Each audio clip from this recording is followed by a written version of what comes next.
가족 사이에 선을 긋는 일은 어색했습니다. 하지만 누군가의 편리함이 다른 사람에겐 침입이 될 수도 있습니다. 오늘 황혼 인생극장은 현관 비밀번호 알려달라는 시어머니입니다. 저는 그날 오후 분명 평소처럼 설거지를 하고 있었습니다. 싱크대에 물소리가 졸졸 흐르고 창문 너머로 겨울 햇살이 희미하게 들어오고 있었습니다. 아이는 낮잠을 자고 있었고 남편은 회사에, 집안은 고요했습니다. 그때 초인종이 울렸습니다. 띵동, 띵동. 처음엔 택배인 줄 알았습니다. 하지만 도어폰 화면에 비친 건 익숙한 얼굴이었습니다. 시어머니, 하얀 패딩 점퍼에 털모자를 눌러쓰고 손에는 커다란 김치통 하나를 들고 계셨습니다. 턱 밑까지 올라온 마스크 위로 살짝 내민 눈가가 추위 때문인지 혹은 다른 이유 때문인지 붉게 물들어 있었습니다. 저는 급히 수건으로 손을 닦고 문을 열었습니다. 어머님, 갑자기 어쩐 일이세요? 어머님은 환하게 웃으셨습니다. 며느라기야, 김치 담갔는데 내 생각이 나더라. 입덧도 다 끝났고 이제 입맛 돌아왔다며? 저는 멋쩍게 웃으며 받았습니다. 감사해요, 어머님. 굳이 이렇게 직접 안 오셔도 되는데요. 그게 말이야, 며느라기야. 어머님은 잠시 말을 멈추셨습니다. 한 손으로 목도리를 고쳐 매시더니 마치 오래 고민하신 듯 조심스럽게 말씀하셨습니다. 현관 비밀번호 좀 알려주라. 순간 공기가 멈춘 듯 했습니다. 물소리도 시계 초침 소리도 들리지 않았습니다. 그 한마디가 너무 평온하게 들렸기에 오히려 이상했습니다. 비밀번호요? 응, 내가 요즘 자주 오잖니. 너 없을 때도 반찬만 넣어두고 가면 좋을 것 같아서. 그 말은 너무도 자연스러웠습니다. 그래서 더 대답하기가 어려웠습니다. 어머님, 그냥 전화 주시면 제가 열어드릴게요. 아이고, 매번 전화하기도 번거롭고. 가족끼리 뭐 그런 걸 다 따지니? 가족끼리. 그 단어가 마음 한구석을 톡 건드렸습니다.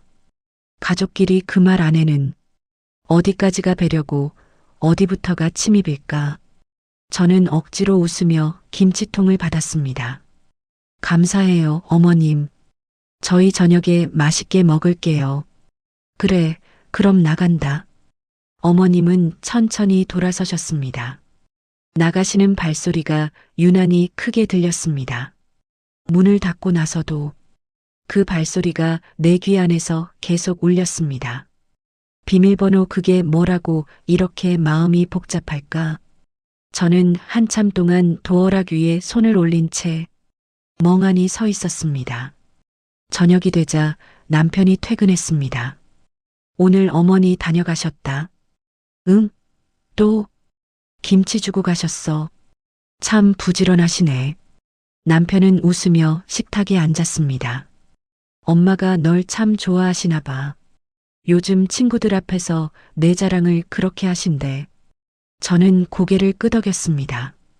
그러셨구나. 하지만 마음 한켠이 여전히 불편했습니다. 어머님의 좋아함이 가끔은 너무 가까워서 숨이 막히는 느낌이 들 때가 있었으니까요. 저녁 식사 후 남편에게 조심스럽게 물었습니다.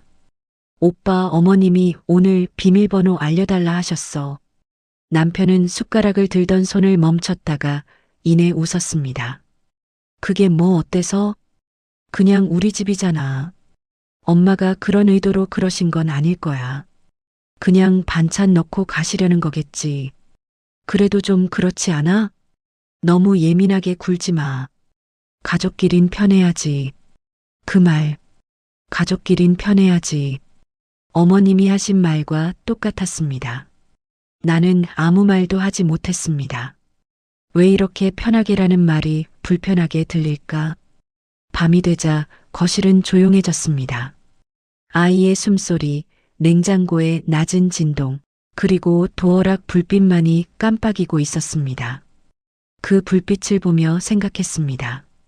저 빛은 나를 지키는 것일까? 아니면 언젠가 누군가가 나를 열기 위한 문일까?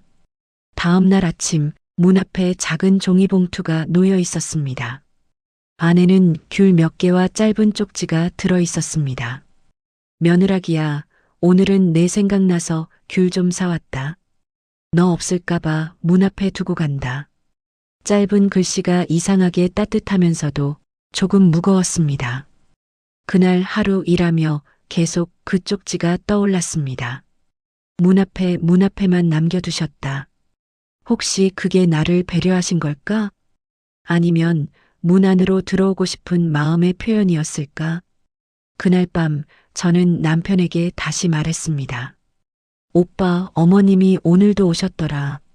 그래, 또 뭐 갖다 주셨어? 귤. 남편은 웃으며 말했습니다. 귀엽잖아. 얼마나 정이 많으신데. 응, 그렇긴 한데 너무 자주 오셔. 그게 나쁘진 않잖아. 그때 깨달았습니다. 남편에게 엄마의 방문은 사랑이지만 나에게는 경계였다. 며칠 뒤 아침 일찍 도어폰이 울렸습니다. 띵동, 띵동. 화면을 보니 역시나 어머님이셨습니다. 이번엔 손에 두유팩 한 박스를 들고 계셨습니다. 며느라기야, 자니? 저는 문을 열지 않았습니다. 그저 화면을 바라봤습니다. 왜 이렇게 죄스러운 마음이 들까? 그리고 왜 동시에 불안할까? 화면 속 어머님은 잠시 서 계시다가 두유를 문 앞에 놓고 돌아서셨습니다. 그 뒷모습이 유난히 작아 보였습니다. 문득 어제 남편이 했던 말이 떠올랐습니다. 엄마가 요즘 외롭대. 아버지 돌아가시고 나선 거의 집에만 계신다더라. 그때부터였던 걸까? 그녀가 자주 찾아오기 시작한 게 외로움은 때로 사람을 다르게 만든다. 그날 밤 침대에 누워 천장을 바라봤습니다. 눈을 감으려 해도 도어락 불빛이 자꾸 머릿속에 들어왔습니다. 그 불빛은 작지만 마치 누군가의 시선처럼 깜빡였습니다. 비밀번호. 그 숫자 4자리가 우리 관계의 거리일지도 모르겠다. 그날 저는 마음속으로 다짐했습니다. 당분간 비밀번호는 알려드리지 않겠습니다. 그게 나쁜 며느리가 되는 길이라도 지켜야 할 선이었습니다. 제 이막 편함과 불편함 사이. 그날 이후로 어머님은 자주 전화를 하셨습니다. 며느라기야, 집에 있니? 네, 어머님. 내가 장 보러 나왔는데 뭐 필요한 거 없니? 반찬거리라도. 아니요, 괜찮아요. 집에 아직 많아요. 그래. 그럼 내가 좋아하던 동태전이나 좀 부쳐갈까? 그렇게 묻는 목소리는 다정했지만 그 다정함이 점점 두려워졌습니다. 매일 묻는 그 한마디. 이제는 필요한 게 있니? 가 아니라 지금 뭐 하고 있니? 로 들린다. 전화가 끊기고 나면 늘 초인종이 울렸습니다. 띵동, 띵동. 그 소리는 어느새 제 하루의 일과처럼 되었습니다. 남편에게 조심스럽게 말했습니다. 오빠, 요즘 어머님이 너무 자주 오시는 것 같아. 남편은 TV에서 눈을 떼지 않은 채 대답했습니다. 엄마가 외로우신가 보지. 그냥 들르시는 거잖아. 그래도 하루 걸러 한 번씩 오시잖아. 우리 엄만 그게 사랑 표현이야. 그냥 받아들이자. 받아들인다. 그 말이 왜 이렇게 쉬울까? 그 받아들이는 사람은 언제나 나인데.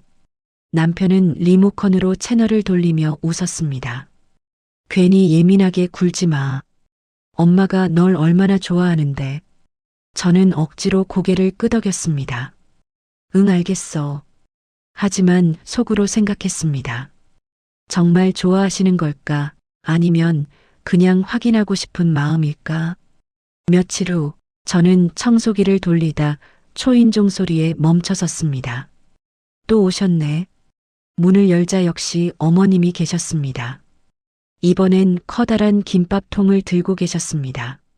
며느라기야, 점심은 먹었니? 아직요. 김밥이에요?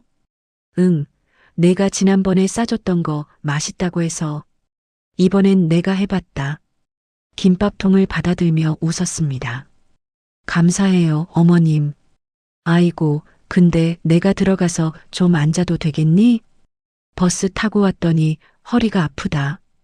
저는 잠시 머뭇거렸습니다. 거실 안쪽엔 아이가 자고 있었습니다. 어머님, 지금 도아가 낮잠 자고 있어서요.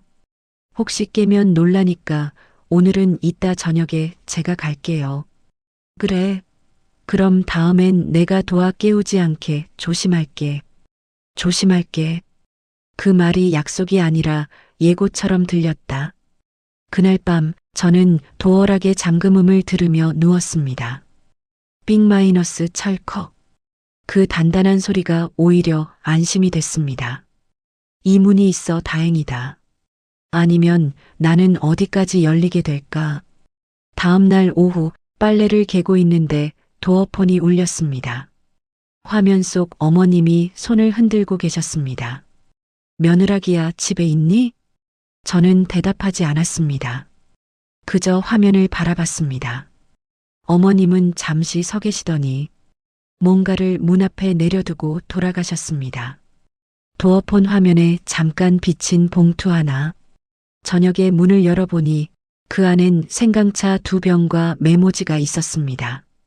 며느라기야, 내 목소리가 듣고 싶어서 그랬단다.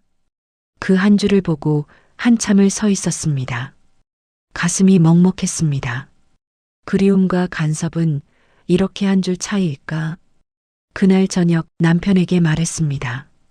오빠, 어머님이 또 오셨어. 그래. 뭐 갖다 주셨는데? 생강차랑 쪽지. 봐봐, 엄마가 널 얼마나 생각하시는데. 감사하다고 전화라도 드려.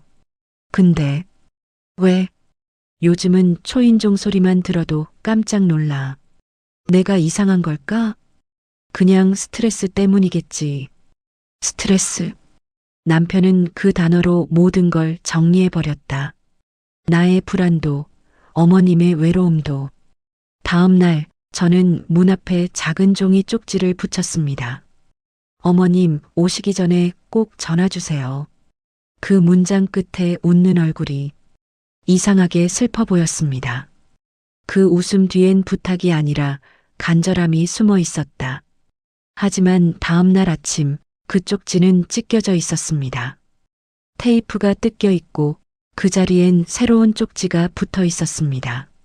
며느라기야, 나 전화했는데 안 받더라. 그래서 그냥 왔다. 손글씨는 예쁘게 정돈되어 있었지만 글씨의 끝이 약간 떨려 있었습니다. 그 떨림이 이상하게 제 마음을 흔들었습니다. 저는 문 앞에 잠시 서 있었습니다.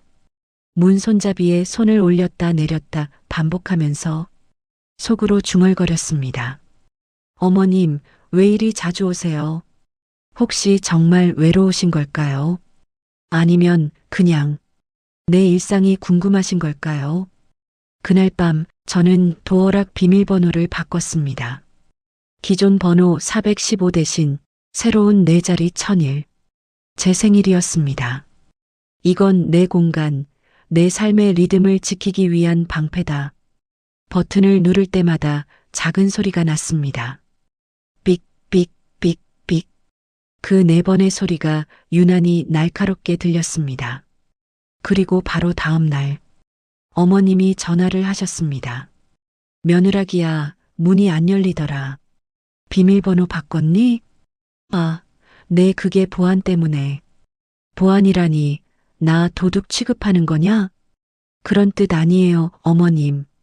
어머님은 잠시 말을 멈추셨다가 조용히 웃으셨습니다. 그래, 알았다.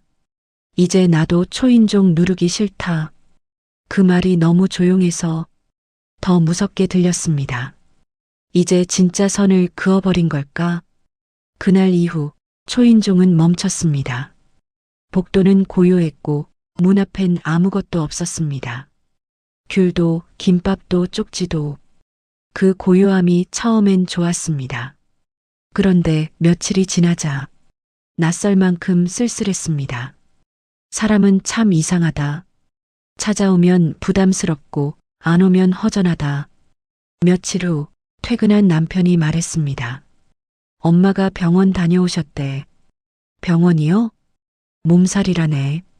며칠 쉬신대. 나한테는 말씀 안 하셨는데. 서운했나 보다. 그날 밤 저는 도어폰 화면을 오래 바라봤습니다. 최근 방문 없음. 그 5글자가 이상하게 마음을 찔렀습니다. 그때는 몰랐습니다. 그 침묵이 제3막 낯선 초인종. 초인종 소리가 멈춘 지 일주일이 지났습니다. 처음엔 속이 시원했습니다. 낮에도 조용했고 아이가 자는 시간에도 더 이상 복도에서 울리는 띵동 소리를 듣지 않아도 됐습니다. 그런데 며칠이 지나자 그 고요함이 이상하게 허전했습니다. 습관처럼 도어폰 화면을 보곤 했습니다. 최근 방문 없음이라는 글자가 늘 제 얼굴을 비추었습니다. 이게 내가 원했던 평화일까? 아니면 누군가를 내쫓은 뒤 남은 공허함일까? 그날 오후 아이를 재우고 세탁기를 돌리고 있을 때였습니다. 낯선 초인종 소리가 들렸습니다. 띵동, 띵동. 어머님의 벨소리와는 조금 달랐습니다. 짧고 약간 빠른 리듬이었습니다. 저는 잠시 망설이다가 도어폰을 눌렀습니다. 화면 속엔 택배 기사님이 아닌 어머님이 서 계셨습니다. 며느라기야 나야. 순간 심장이 덜컥 내려앉았습니다. 어머님 오셨어요? 응, 근처 병원 갔다가 들렀다. 그 얼굴엔 피곤함이 묻어 있었습니다. 눈 밑엔 다크서클이 짙었고 입술은 말라 있었습니다. 손에는 약봉투가 들려 있었습니다. 어머님, 어디 아프세요? 아이고, 별거 아니다. 몸살이라서 주사 좀 맞고 왔다. 저는 문을 열며 말했습니다. 들어오세요. 따뜻한 차 드릴게요. 괜찮다. 이거 두고 갈게. 아니에요. 그래도 잠깐 들어오세요. 그제야 어머님은 조심스레 들어오셨습니다. 신발을 벗으며 말했습니다. 내가 괜히 왔나 싶었다. 내가 불편해할까봐. 그런 말씀 마세요. 주전자에서 물이 끓는 소리가 들렸습니다. 그 사이 어머님은 거실을 둘러보셨습니다. 아이 장난감이 흩어져 있고 소파엔 접힌 빨래가 쌓여 있었습니다. 살림하느라 힘들지? 괜찮아요. 이제 익숙해요. 내가 어릴 땐 이런 게 제일 외로웠다. 사람 소리 안 나는 집. 그게 제일 싫더라. 그 말에 저는 멈칫했습니다. 컵에 물을 따르던 손이 흔들렸습니다. 그래서 내가 자꾸 오게 되는 거야.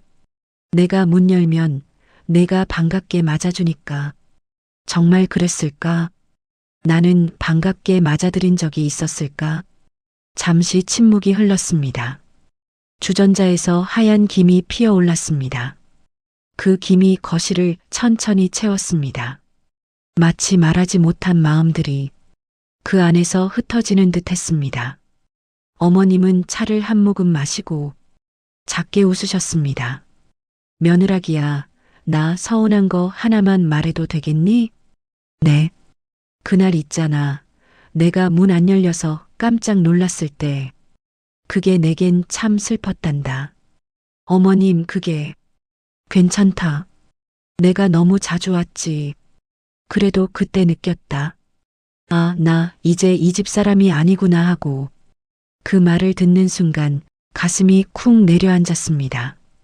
이 집 사람이 아니구나. 그 말이 왜 이렇게 가슴을 찌를까? 어머님, 그런 말 마세요. 그런 뜻 아니었어요. 알지. 근데 사람 마음이 참 이상하더라. 사소한 문 하나 닫히면 마음까지 닫힌 것 같더라. 어머님은 작은 종이봉투를 꺼냈습니다. 이거 뭐예요? 그냥 내가 좋아하던 꿀생강차야. 내가 손수 담근 거다. 감사해요, 어머님. 이거 마시면 목이 따뜻해질 거야. 요즘 날씨가 추우니까. 그 말에 나는 고개를 숙였습니다. 그제야 눈에 들어온 어머님의 손. 손등엔 주사 자국이 여러 개 있었습니다. 피부는 얇고 파랗게 비쳐 있었습니다. 손끝이 떨리고 있었습니다. 이 손이 내가 문을 닫아버린 그날 복도에서 얼마나 오래 머물렀을까. 어머님은 일어나셨습니다. 이제 가봐야겠다. 조심히 가세요. 추운데. 그래. 도화 깨면 사진 좀 보내줘라. 네. 현관 앞에서 신발을 신으시던 어머님은 잠시 멈춰서 말했습니다. 며느라기야. 네. 비밀번호는 아직 안 바꿨지? 그 질문에 저는 잠시 숨이 막혔습니다. 네, 바꿨어요. 그래, 잘했다. 네. 내가 그 집 주인이지 않니? 이제는 내가 지켜야지. 그 말에 눈물이 고였습니다. 그래, 어머님은 나를 시험하신 게 아니라 인정해주고 싶으셨던 거구나. 문이 닫히고 복도 끝까지 사라지는 어머님의 그림자를 바라봤습니다. 겨울 햇살이 창문에 비쳐 그림자가 길게 늘어져 있었습니다. 잠시 후 도어락이 자동으로 잠기며 빅마이너스 소리가 울렸습니다. 그 소리가 이상하게 따뜻하게 들렸습니다. 그날 밤 남편이 퇴근해 말했습니다. 엄마 오늘 들르셨다며? 응. 괜찮았어? 응. 어머님이 비밀번호 바꿔서 잘했다고 하시더라. 남편은 의아한 표정을 지었습니다. 정말? 엄마가? 응. 희한하네. 그날 그렇게 서운해 하시더니. 오빠. 응? 우리 어머님 참 외로우신 분이야. 갑자기 왜 그래? 오늘 보니까 그냥 알겠더라. 남편은 아무 말 없이 고개를 끄덕였습니다. 그날 밤 저는 침대맡에서 어머님이 주신 생강차를 꺼냈습니다. 잔에 따라 한 모금 마셨습니다. 따뜻한 단맛이 목을 타고 내려갔습니다. 그리고 그 속에서 묘한 죄책감이 피어올랐습니다. 그날 새벽 문득 도어폰이 켜졌습니다. 화면엔 아무도 없었습니다. 그런데 몇 초 뒤 복도 끝에서 누군가의 그림자가 스쳤습니다. 어머님일까? 저는 조용히 화면을 껐습니다. 그날 밤 이상하게 잠이 오지 않았습니다. 며칠째 날씨가 갑자기 추워졌습니다. 유리창에 성에가 끼었고 현관문 밑으로는 바람이 새어 들어왔습니다. 그 바람 소리 사이로 이따금 딸깍하는 도어락의 전원음이 들렸습니다. 그 소리가 나는 순간마다 저는 눈길을 문으로 돌렸습니다. 아니겠지, 이번엔 아니겠지. 그런데 이상하게 그날따라 그 소리가 자주 들렸습니다. 마치 누군가 문 앞을 오가는 듯 했습니다. 도어폰을 켜봤지만 화면엔 아무도 없었습니다. 이젠 없을 거라 믿었는데 왜 이렇게 마음이 불안할까? 밤이 되자 남편이 퇴근했습니다. 오늘 왜 이렇게 피곤해 보여? 몰라. 그냥 계속 신경이 쓰여서. 뭐가? 문 앞에서 자꾸 소리가 들려. 도어락이 켜지는 소리. 누가 서 있는 기분이야. 남편은 미간을 찌푸렸습니다. 그거 그냥 바람 소리겠지. 요즘 추워서 센서가 오작동하나 봐. 아니야, 분명 발소리도 들렸어. 설마 엄마가 또? 그럴 리 없겠지. 하지만 그때 남편의 얼굴에 스치듯 지나간 불안한 표정을 나는 놓치지 않았습니다. 다음 날 저는 일부러 오전에 외출을 미뤘습니다. 커튼 뒤에 숨어 복도를 바라봤습니다. 그리고 오전 11시 15분 도어폰 화면 속에 어머님이 서 계셨습니다. 손에 작은 봉투 하나를 들고 계셨습니다. 초인종을 누르려다 멈추셨습니다. 한참을 서 있다가 봉투를 문 앞에 두고 조용히 돌아가셨습니다. 왜 초인종을 안 누르셨을까? 저는 조용히 문을 열어 봉투를 들었습니다. 그 안엔 손수 쓴 편지 한 장과 사진 한 장이 들어 있었습니다. 며느라기야, 문 앞에 서 있는 시간이 요즘 제일 길다. 괜히 누르면 내가 놀랄까봐. 대신 이렇게 편지를 둔다. 내가 문을 안 열어도 나는 괜찮다. 그래도 내가 행복했으면 좋겠다. 사진엔 아이가 어릴 때 찍은 가족 사진이 들어 있었습니다. 시어머니가 아이를 안고 웃고 있는 모습, 그 미소는 그동안 내가 불편해하던 그 웃음과 다르지 않았습니다. 저는 주저앉았습니다. 눈물이 뚝 떨어졌습니다. 그 웃음이 그토록 싫었는데, 이제는 그 웃음이 그립다. 그날 밤 남편에게 편지를 보여주었습니다. 남편은 한참 동안 말이 없었습니다. 오빠, 엄마가 요즘 병원 자주 가셔. 왜요? 기억이 자꾸 흐릿해진다고 하더라. 치매예요? 아직 확진은 아니고 초기 증상 같다고. 그 말을 듣는 순간 몸이 굳었습니다. 그래서였구나. 그래서 문을 자꾸 열려 하셨던 거구나. 며칠 뒤 어머님이 전화를 하셨습니다. 며느라기야, 내가 병원에 다녀왔다. 괜찮으세요? 괜찮다. 그냥 조금 깜빡할 때가 있어서. 그래도 무리하지 마세요. 근데 말이다, 며느라기야. 네. 내가 요즘 자꾸 꿈을 꾼다. 무슨 꿈이요? 내가 문을 안 열고 서 있는 꿈. 내가 아무리 눌러도 문이 안 열리더라. 그 말에 눈물이 왈칵 쏟아졌습니다. 어머님, 괜찮다. 꿈이라 그런 거지 뭐. 그 말 끝에 짧은 숨소리가 들렸습니다. 어머님, 괜찮으세요? 응, 갑자기 어지러워서. 저는 급히 외투를 걸치고 집을 나섰습니다. 버스를 타고 20분쯤 달려 시어머니 집 앞에 도착했습니다. 문 앞에서 초인종을 눌렀습니다. 띵동. 하지만 아무 대답이 없었습니다. 다시 눌렀습니다. 띵동, 띵동. 그제야 안쪽에서 느릿한 발소리가 들렸습니다. 누구세요? 저예요. 며느리예요. 문이 열렸습니다. 어머님은 휠체어에 앉아 계셨습니다. 어머님, 괜찮으세요? 아이고, 괜찮다. 조금 어지러워서 앉아 있었지. 방 안 공기는 냉했습니다. 보일러는 꺼져 있었고 식탁 위에는 약봉투와 종이컵이 놓여 있었습니다. 그 옆에 김치통 하나 반쯤 비어 있었습니다. 며느라기야, 이거 내가 먹다 남긴 거다. 입맛이 없더라. 왜 밥도 안 드셨어요? 혼자 먹으면 맛이 없어서 그렇지 뭐. 그 말에 가슴이 덜컥 내려앉았습니다. 저는 주방으로 가서 밥을 데우고 국을 끓였습니다. 어머님은 조용히 제 뒷모습을 바라보셨습니다. 며느라기야. 네. 비밀번호는 아직 바꾼 채야? 네. 그래, 잘했다. 그 문이 닫혀 있어서 네가 이렇게 나를 보러 오잖니. 그 말을 듣고 저는 결국 울었습니다. 어머님은 닫힌 문을 원망하지 않았다. 오히려 그 문이 있어서 다시 찾아올 이유가 생겼다고 말씀하셨다. 그날 밤 저는 어머님 댁을 정리해 드렸습니다. 낡은 앨범 몇 권, 오래된 컵, 그리고 편지 꾸러미가 서랍에서 나왔습니다. 그중 하나엔 이런 글이 적혀 있었습니다. 며느라기야, 내가 문을 열고 싶었던 건 내 집이 아니라 내 마음이었다. 그 문장을 읽는 순간 숨이 막혔습니다.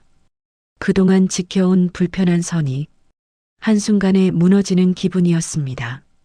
그날 이후 저는 현관문 위에 작은 쪽지를 붙였습니다. 어머님, 언제든 오세요. 초인종만 눌러주세요. 그 한 줄이 어머님이 기다리시던 허락이었는지도 모릅니다. 그날 밤 집으로 돌아와 도어락에 손을 올렸습니다. 1001. 그 숫자를 누르며 속삭였습니다. 이 문은 닫혀 있지만 마음은 열려 있습니다. 며칠째 눈이 내렸습니다. 아침마다 복도 창문 너머로 하얀 눈이 내려앉았고 우리 집 현관 앞에도 작은 발자국이 찍혔습니다. 그 자국이 어머님 것일까, 택배 기사님 것일까? 헷갈리면서도 자꾸 눈이 갔습니다. 혹시 또 다녀가셨을까? 문을 열어보면 아무것도 없었습니다. 다만 어제보다 더 두꺼워진 눈만이 조용히 쌓여 있었습니다. 그날 오후 서린이가 놀이터에서 뛰어놀다가 넘어졌습니다. 무릎에 작은 상처가 났습니다. 아이는 울지 않았지만 저는 마음이 아팠습니다. 괜찮아, 서린이야. 엄마가 약 발라줄게. 그때였습니다. 휴대폰에 영상 통화가 걸려왔습니다. 화면엔 어머님. 저는 잠시 망설이다가 받았습니다.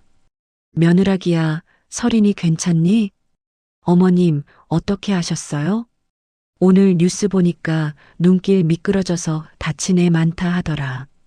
괜히 걱정돼서 전화했다. 화면 속 어머님은 목도리를 두르고 창가에 앉아 계셨습니다. 창문 너머로 눈발이 흩날리고 있었습니다. 괜찮아요, 어머님. 살짝 긁힌 정도예요. 그럼 됐다. 근데 너는 괜찮니? 요즘 잠은 잘 자고? 네. 내가 예전에 내 또래일 때 애 키우면서 얼마나 서러웠는지 몰라. 남편은 밤늦게까지 일하고 나는 하루 종일 애하고만 얘기했지. 그 말에 가슴이 저릿했습니다. 어머님 그랬어요? 그래. 그래서 요즘 내가 문 닫고 있는 게 내 옛날 같아서 자꾸 마음이 쓰였다. 그제야 알았습니다. 어머님이 문을 열어달라던 건 그저 내 집의 문이 아니라 내 외로움의 문이었음을. 그날 밤 저는 도어락 비밀번호를 손끝으로 눌러보았습니다. 1001. 버튼의 불빛이 은은히 켜졌다가 꺼졌습니다. 문은 닫혀 있지만 마음은 조금씩 열리고 있다. 다음 날 아침 저는 어머님 댁으로 갔습니다. 현관 앞에서 초인종을 눌렀습니다. 띵동. 한참 만에 안에서 소리가 들렸습니다. 누구세요? 저예요. 며느리예요. 문이 열렸습니다. 어머님은 털실 조끼를 걸치고 계셨습니다. 머리는 헝클어져 있었고 손에는 작은 냄비가 들려 있었습니다. 아이고, 며느라기야. 어쩐 일이냐? 김치찌개 끓였어요. 점심 같이 드시게요. 아이고, 이게 무슨 일이고. 며느리가 우리 집 밥하러 오다니. 어머님은 웃으시며 부엌으로 들어가셨습니다. 어머님, 냄비 그만 들으세요. 제가 할게요. 괜찮다. 나는 이게 제일 기분 좋다. 누군가 부엌에 있는 소리. 그 말에 가슴이 울렸습니다. 그 소리가 어머님에겐 세상에서 제일 그리운 소리였겠구나. 식탁에 김치찌개를 올렸습니다. 어머님은 한 숟가락 드시더니 고개를 끄덕이셨습니다. 맛있다. 어머님, 맵지 않으세요? 이 정도면 밥 2공기 먹겠다. 그렇게 웃으며 밥을 먹던 중 어머님은 문득 멈추셨습니다. 숟가락을 내려놓고 창밖을 한참 바라보셨습니다. 며느라기야, 너는 내 친정 어머니랑 자주 연락하니? 요즘은 자주 못해요. 왜? 그냥 서로 바쁘기도 하고 별일 없으면 통화 안 하게 되더라고요. 그래도 해라. 어머니는 말 한마디가 제일 그립다. 나는 내 시어머니지만 너한테도 어머니가 되어주고 싶었는데. 그 말을 들으며 눈물이 차올랐습니다. 어머님, 그래서 괜히 자꾸 찾아왔나 보다. 저도 몰랐어요. 그게 어머님 마음인 줄. 그럼 이제 알았으니 됐다. 그날 점심은 오랜만에 따뜻했습니다. 식탁 위엔 김치찌개 냄새가 났고 창문 밖에는 눈이 조용히 내렸습니다. 그 시간만큼은 모든 게 괜찮아 보였습니다. 그날 저녁 집으로 돌아와 현관문 앞에 섰습니다. 손가락이 도어락 위를 맴돌았습니다. 1001. 버튼을 누르자 삑 소리가 났습니다. 문이 열리며 따뜻한 공기가 밀려나왔습니다. 나는 문 안으로 들어가며 중얼거렸습니다. 이제 이 문이 무섭지 않아요. 며칠 후 어머님이 다시 전화를 하셨습니다. 며느라기야, 내가 요즘 깜빡깜빡하네. 어제 김치 넣었는데 오늘 또 담글 뻔했어. 괜찮아요, 어머님. 그럴 수도 있죠. 나 참, 나이 먹으니까 정신이 없네. 어머님, 그러면 다음엔 제가 담가드릴게요. 정말? 네. 이번 주 토요일 어때요? 그래, 그날 보자. 전화가 끊기고 나서 저는 서린이를 안고 속삭였습니다. 서린이야, 할머니 집 가자. 이번엔 엄마가 문 열고 들어갈 거야. 토요일 아침 저는 반찬통과 김치 재료를 들고 어머님 댁으로 향했습니다. 복도 끝에서 초인종을 눌렀습니다. 띵동. 안에서는 서둘러 오는 발소리가 들렸습니다. 며느라기야? 네, 저예요.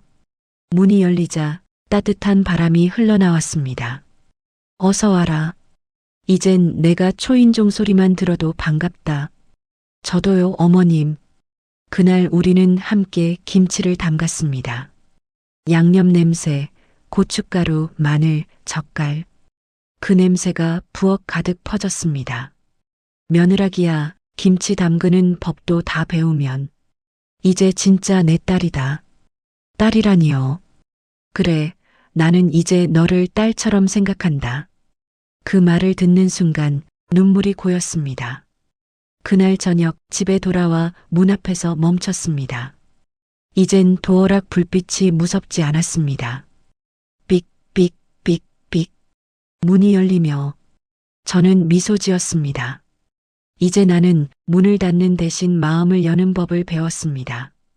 그날 이후 우리 사이에는 조용한 평화가 찾아왔습니다.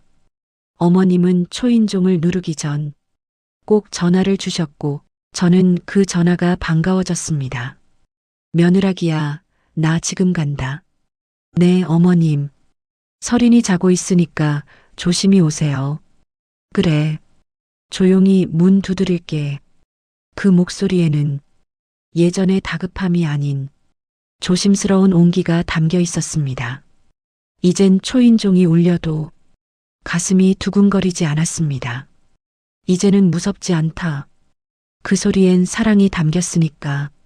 하지만 이상하게 며칠 전부터 어머님이 전화를 걸어도 같은 이야기를 반복하셨습니다. 며느라기야, 오늘 몇 시에 올 거니? 어머님, 내일이에요. 어제도 말씀드렸잖아요. 그랬나? 내가 깜빡했네. 괜찮아요. 요즘 날씨가 추워서 그래요. 그래도 내가 오는 날이면 마음이 편해. 처음엔 대수롭지 않게 넘겼습니다. 나이 드신 분들이야 깜빡할 수도 있지 싶었습니다. 하지만 그 깜빡함이 하루, 이틀, 사흘로 이어졌습니다. 토요일 서린이를 데리고 어머님 댁을 찾았습니다. 문을 열자 집안 공기가 달라졌습니다. 보일러는 켜져 있었지만 이상하게 싸늘했습니다. 어머님? 아이고, 며느라기 왔구나. 어머님은 식탁에 앉아 계셨습니다. 앞치마를 두른 채 무언가를 다듬고 계셨지만 그 손놀림이 어색했습니다. 어머님, 뭐 하세요? 응? 김치 담그려는데 양념이 어디 있는지 모르겠네. 어머님, 지난주에 다 담갔잖아요. 그랬나? 순간 시간이 멈춘 듯 했습니다. 그랬나? 그 한마디가 유난히 낯설게 들렸다. 얼마 전까지만 해도 어머님은 내가 한 말 하나하나를 다 기억하셨는데 저는 조용히 부엌으로 가서 양념통을 정리했습니다. 고춧가루, 새우젓, 마늘. 그 모든 걸 제자리에 두고 어머님께 말했습니다. 어머님, 오늘은 쉬세요. 제가 대신 할게요. 아이고, 괜찮다. 내가 안 하면 손이 근질거린다. 그 말에 가슴이 먹먹했습니다. 손이 근질거린다는 건 살아있다는 증거처럼 들렸다. 김치를 다 담근 뒤 저는 어머님께 물었습니다. 어머님, 점심 드셨어요? 그게 말이지, 내가 오늘은 밥을 해놓고 까먹었더라. 괜찮아요. 제가 챙겨드릴게요. 그날 어머님은 밥 2숟가락을 드시곤 고개를 들었습니다. 며느라기야, 이 집 비밀번호 뭐였더라? 비밀번호요? 응, 내가 가끔 헷갈려서 그래. 그 말에 눈물이 차올랐습니다. 어머님, 우리 집 비밀번호요? 응, 내 집 말고 우리 집 비밀번호. 저는 웃으며 대답했습니다. 0이에요. 처음처럼이요. 그래, 늘 처음처럼 살아야지. 그 순간 어머님은 잠시 눈을 감으셨습니다. 그 표정이 평온했습니다. 나는 그 모습을 바라보다가 조용히 속삭였습니다. 어머님, 우리 둘 다 처음으로 돌아가는 연습을 하는 중인가 봐요. 그날 밤 집으로 돌아와 불을 끄고 누웠습니다. 도어락의 불빛이 깜빡였습니다. 그 불빛이 마치 어머님의 희미한 기억처럼 느껴졌습니다. 기억이 사라지는 게 그렇게 나쁜 일만은 아닐지도 모르겠다. 어쩌면 그 안엔 용서와 새 출발이 담겨 있을지도. 며칠 후 어머님에게서 전화가 왔습니다. 며느라기야, 내일 김치 담그기로 했지? 네, 어머님. 근데 내일이 무슨 요일이더라? 토요일이에요. 그래, 토요일. 참 세월이 빠르다. 그 목소리는 여전히 따뜻했지만 어딘가 멀어지는 느낌이 있었습니다. 어머님, 내일 뵈어요. 그래, 며느라기야. 네. 사람은 말이다. 가끔은 문을 닫아야 마음이 열리더라. 그 말은 언젠가 어머님이 하셨던 말을 다시 듣는 듯 했습니다. 이젠 그분이 나를 가르치고 계신 게 아니라 그 말들이 나를 지키고 있다. 다음 날 아침 서린이가 물었습니다. 엄마, 오늘 할머니 보러 가? 응, 가야지. 할머니가 이제 문 열어달라 안 하셔? 응, 이제 엄마가 먼저 문 열러 가야 돼. 그 말을 하며 웃었지만 눈가가 저릿했습니다. 어머님 댁 현관 앞에 섰을 때 문이 살짝 열려 있었습니다. 어머님? 안에서는 아무 소리도 나지 않았습니다. 잠시 망설이다가 문을 밀었습니다. 그 순간 하얀 김이 훅 하고 밀려 나왔습니다. 부엌에서는 국이 끓고 있었습니다. 식탁 위엔 어머님이 앉아 계셨습니다. 조용히 눈을 감고 있었지만 미소를 띠고 있었습니다. 어머님, 아, 며느라기 왔구나. 국이 조금 싱겁다. 소금 좀 더 넣어줘. 그 평범한 한마디가 이상하게 눈물 나게 반가웠습니다. 저는 국에 소금을 넣으며 속으로 중얼거렸습니다. 어머님은 조금씩 잊어가고 계신다. 하지만 그 잊음 속에서도 나를 잊지 않으려 애쓰신다. 그날 밤 어머님이 주신 생강차를 다시 꺼냈습니다. 뚜껑을 열자 은은한 단내가 퍼졌습니다. 그 향이 그분의 웃음처럼 느껴졌습니다. 저는 조용히 눈을 감았습니다. 현관 비밀번호 좀 알려주라던 그날의 목소리가 멀리서 들려오는 듯 했습니다. 그리고 그 목소리 뒤로 조용한 속삭임이 따라왔습니다. 비밀번호는 몰라도 된다. 대신 마음은 열어라. 그날 오후 하늘은 흐렸습니다. 비가 올 듯이 눅눅했고 거실 불빛은 평소보다 누렇게 보였습니다. 서린이는 낮잠을 자고 있었고 저는 세탁기 돌아가는 소리를 들으며 멍하니 창밖을 바라보고 있었습니다. 그때 전화가 울렸습니다. 어머님, 저는 재빨리 받았습니다. 어머님, 안녕하세요. 며느라기야, 나 좀 도와줄 수 있겠니? 무슨 일이세요? 문이 안 열려서. 집 문이요? 그래. 아무리 눌러도 열리질 않아. 순간 가슴이 덜컥 내려앉았습니다. 어머님, 거기 계세요? 움직이지 말고 계세요. 지금 갈게요. 버스를 타고 가는 동안 창밖의 풍경이 흐릿하게 지나갔습니다. 빗방울이 유리창을 때리고 저는 그 소리에 마음이 조급해졌습니다. 문이 안 열린다는 건 혹시 기억을 잃은 걸까? 도착해보니 어머님은 현관 앞에 서 계셨습니다. 손에 쥔 비밀번호 메모가 구겨져 있었습니다. 어머님, 며느라기야. 내가 기억이 안 나서. 그 목소리는 아이처럼 작았습니다. 저는 재빨리 도어락 버튼을 눌렀습니다. 삑, 삑, 삑, 삑. 문이 열리며 따뜻한 공기가 흘러나왔습니다. 들어가세요, 어머님. 고맙다. 요즘은 자꾸 이런다. 거실에 앉으신 어머님은 손에 쥔 메모를 내려놓았습니다. 그 종이 위엔 익숙한 글씨가 삐뚤빼뚤하게 적혀 있었습니다. 현관 비번령. 처음처럼 저는 그 글씨를 보며 목이 메었습니다. 어머님, 이제 외우지 않으셔도 돼요. 제가 있으니까요. 아니야. 내가 기억하고 싶어서 그래. 이 숫자를 잊으면 너랑 나 사이의 문도 닫힐 것 같거든. 그 말에 눈물이 고였습니다. 잠시 후 어머님은 창문 밖을 바라보셨습니다. 비가 내리고 있었습니다.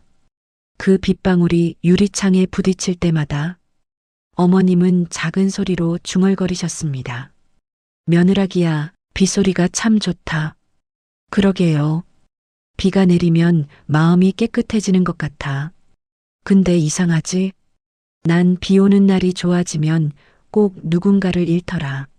그 말은 마치 미래를 예감하는 것처럼 들렸습니다.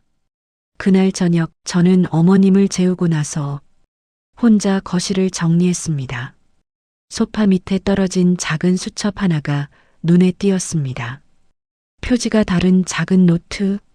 열어보니 날짜와 짧은 글들이 적혀 있었습니다. 오늘 며느라기 김치찌개 맛있었다. 설인이 웃는 얼굴이 예쁘다. 비밀번호를 물어보지 말자. 그래도 궁금하다. 그 집은 어떤 냄새가 날까? 그 마지막 문장을 보는 순간 눈물이 터졌습니다. 그분은 내 집이 아니라 내 하루의 냄새를 궁금해 하셨던 거구나. 그날 밤 불을 끄고 어둠 속에서 눈을 감았습니다. 그런데 머릿속엔 도어락 소리가 맴돌았습니다. 삑, 삑, 삑, 삑. 그 4번의 소리가 어머님의 숨소리처럼 들렸습니다. 그 숫자 4자리에 어머님의 사랑이 들어 있었구나. 며칠 후 어머님은 집을 찾아오셨습니다. 하지만 이번엔 조금 달랐습니다. 며느라기야. 네, 어머님. 내가 오늘은 초인종 누르지 않았지? 네. 왜 그랬는지 알아? 왜요? 내가 나를 기다릴까봐. 그 말에 가슴이 울컥했습니다. 이젠 서로의 문 앞에서 우린 기다릴 줄 알게 됐다. 그날 저녁 설인이가 어머님의 무릎에 앉았습니다. 할머니, 우리 집 비밀번호 알아? 응, 0이지? 맞아. 근데 그건 아무한테도 알려주면 안 돼. 그래, 비밀이야. 할미랑 설인이만 아는 비밀. 그 대화를 보며 저는 웃었습니다. 그 순간만큼은 모든 게 평화로웠습니다. 하지만 평화는 오래가지 않았습니다. 며칠 뒤 어머님이 길을 잃으셨습니다. 동네 마트에 장을 보러 나갔다가 집을 못 찾으신 거였습니다. 경찰에서 연락이 왔습니다. 보호자분 되시죠? 어르신이 집을 못 찾으셔서 저는 뛰어나갔습니다. 마트 앞 벤치에 앉은 어머님이 보였습니다. 작은 종이 하나를 손에 꼭 쥐고 계셨습니다. 그 종이에는 이렇게 적혀 있었습니다. 현관 비번령. 며느리 집. 저는 그 종이를 받으며 울었습니다. 어머님, 왜 여길 나오셨어요? 그냥 문 열고 들어가면 너 있을 줄 알았지. 그 말은 가슴 한가운데를 베었습니다. 그날 이후 저는 어머님 집 비밀번호를 바꿨습니다. 0에서 1001로 우리 집과 같은 번호였습니다. 이젠 내가 그 문을 지켜드릴 차례다. 며칠 후 어머님은 병원에 입원하셨습니다. 의사는 말했습니다. 기억이 점점 흐릿해지고 있습니다. 이제는 낯선 공간에서 길을 잃으실 수 있어요. 그 말에 눈물이 터졌습니다. 어머님은 이제 문 앞에 서 계시지 않는다. 그분의 마음은 이미 다른 세계의 문을 열고 계신지도 모른다. 그날 밤 병실 창가에 앉아 도어락 버튼을 상상했습니다. 삑, 삑, 삑, 삑. 그 소리를 머릿속으로 눌렀습니다. 이제 나는 그 문을 대신 열어드릴 수 있을까? 병실의 공기는 차가웠습니다. 창밖엔 초겨울 햇살이 비쳐 들어왔고 커튼 틈으로 희미한 먼지가 흩날렸습니다. 어머님은 침대에 누워 계셨습니다. 얼굴은 창백했지만 눈가엔 여전히 미소가 남아 있었습니다. 며느라기야. 네, 어머님. 요즘은 꿈이 많아. 어떤 꿈이세요? 문을 여는 꿈. 어떤 문이요? 우리 집 문. 근데 이상하게 열리지 않더라. 그 말을 듣고 저는 손을 꼭 잡았습니다. 어머님, 그 문은 제가 열게요. 그래. 이젠 내가 열 차례구나. 며칠 후 어머님은 호흡기 없이도 편히 주무셨습니다. 간호사는 말했습니다. 요즘은 많이 안정되셨어요. 하지만 저는 알았습니다.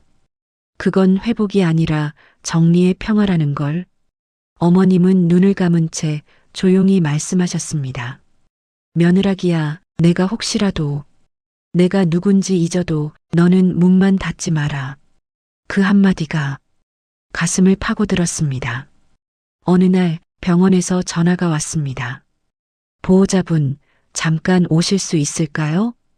심장이 쿵 내려앉았습니다. 병실에 들어가자 의사는 조용히 고개를 숙였습니다. 오늘 새벽에 평온히 가셨습니다. 그 순간 주변의 모든 소리가 멈췄습니다. 심장 소리만 들렸습니다. 눈물이 흘렀습니다. 어머님, 며칠 뒤 장례식이 끝나고 집으로 돌아왔습니다. 현관문 앞에서 한참을 서 있었습니다.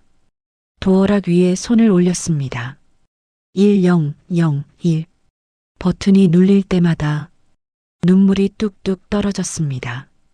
이 문을 열면 이젠 어머님이 없는 세상이 기다리고 있다.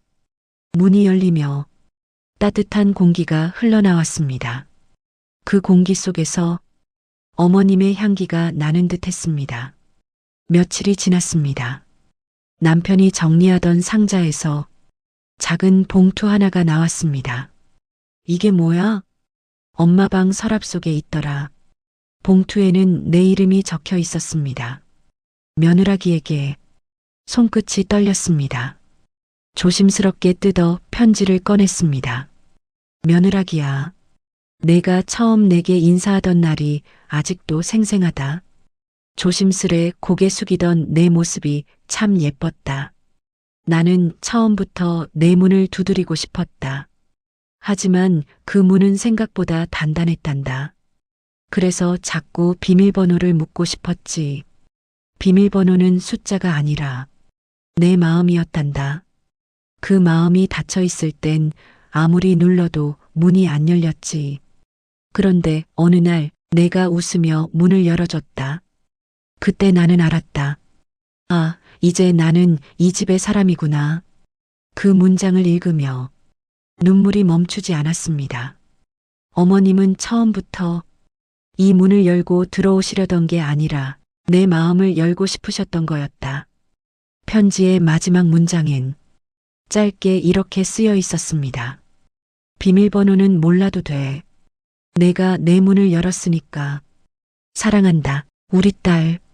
그 한 줄에 모든 게 녹아 있었습니다. 며칠 뒤 저는 어머님 댁을 찾아갔습니다. 문 앞에 서서 한참을 서 있었습니다. 저는 그 번호를 그대로 눌렀습니다. 삑, 삑, 삑, 삑. 문이 부드럽게 열렸습니다.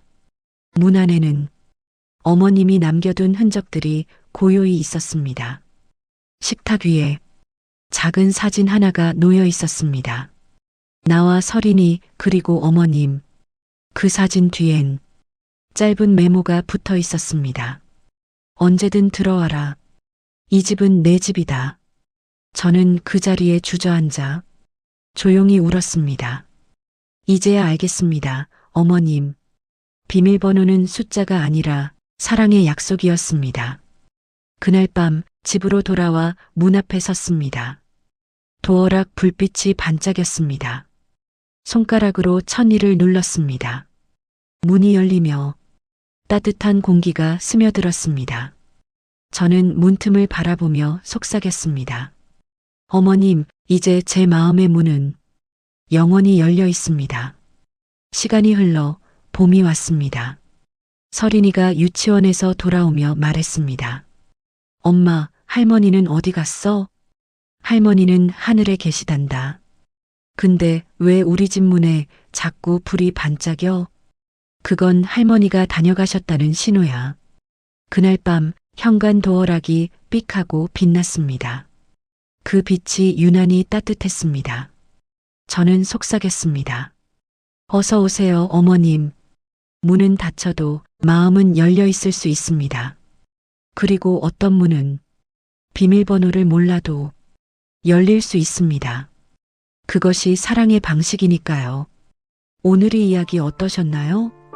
여러분의 생각을 댓글로 남겨주세요. 구독과 좋아요, 알림 설정까지 눌러주시고 공유해 주신다면 새로운 이야기로 찾아올게요. 오늘도 소중한 시간 내어주셔서 감사합니다. 항상 건강하고 좋은 하루 되세요.